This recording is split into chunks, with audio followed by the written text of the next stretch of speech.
बहुत बहुत धन्यवाद। नमस्कार। श्री रामदास अठावले।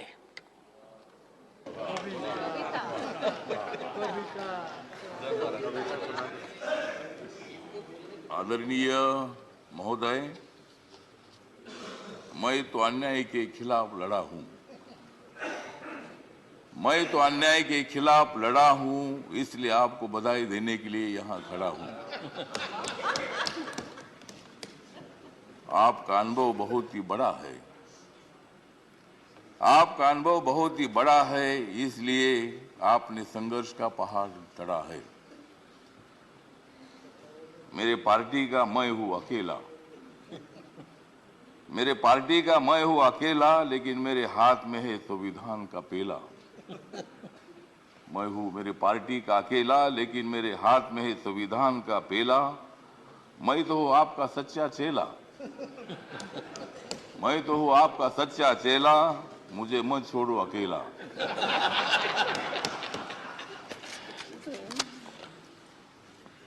जिन्होंने उपराष्ट्रपति का सर किया है गढ़, जिन्होंने उपराष्ट्रपति का सर किया है गढ़, उनका नाम है धनखड़। हमें मिलकर उखाड़ देनी है विषमता की जड़। हमें मिलकर उखाड़ देनी है विषमता की जड़। इसमें जरूर सफल होंगे आदरणीय धनखड़। हाउस में जो सदस्य करेंगे फ्रैक्शन, हाउस में जो सदस्य करेंगे फ्रैक्शन, उनके ऊपर होनी चाहिए कड़ी एक्शन। हमें तो मजबूत करना है भारत नेशन। हमें तो मजबूत करना है भारत नेशन।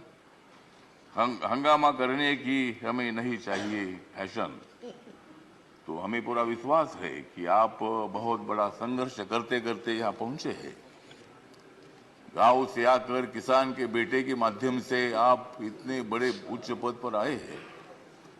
इसमें आपका अनुभव, आपका बहुत बड़ा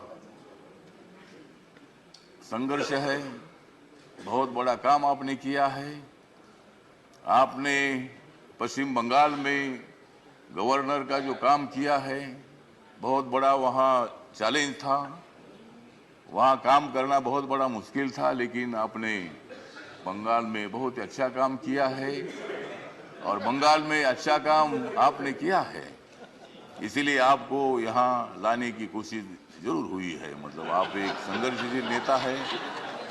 मतलब वहाँ अगर आपका काम ठीक नहीं होता था तो शायद ये पद आपको मिलना बहुत बड़ा मुश्किल था, लेकिन आपने बहुत अच्छा काम किया है। ठीक बात है, बंगाल भी अपना ही है।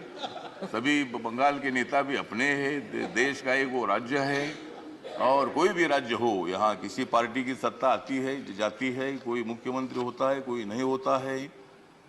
कभी हम भी मतलब 3 बार सांसद रहे लोकसभा में, और मैं शिरडी में मैं हार गया, लेकिन मैं घर में बैठा नहीं। मैं घूमता रहा।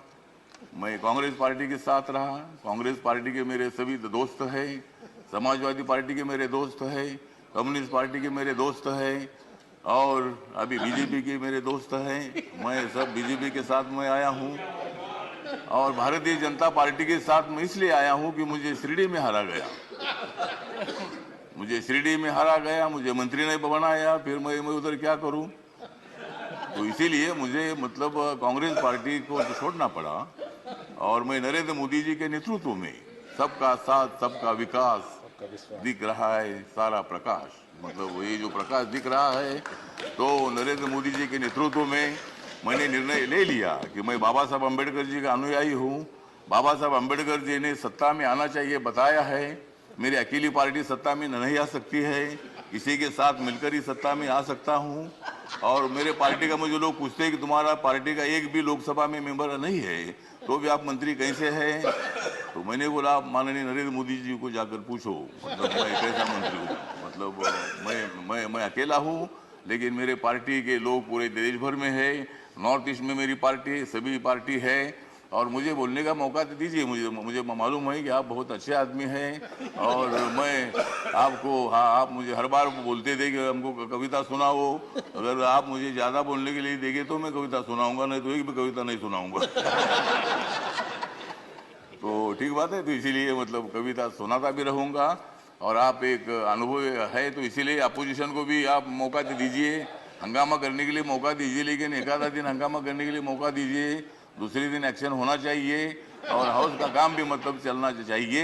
इसीलिए आप एक सर्वोच्च हाउस के आप चेयरमैन बन गए हैं। इसीलिए मैं, मेरी जो आरपीआई है, रिपब्लिकन पार्टी है, गरीबों की पार्टी है, दलितों की पार्टी है, इस पार्टी की तरफ से मैं आपके साथ हूँ। मैं हमेशा आपको साथ देता रहूंगा और आप मुझे बोलने का मौका देते रहो। जय जय भीम, जय भारत। डॉक्टर के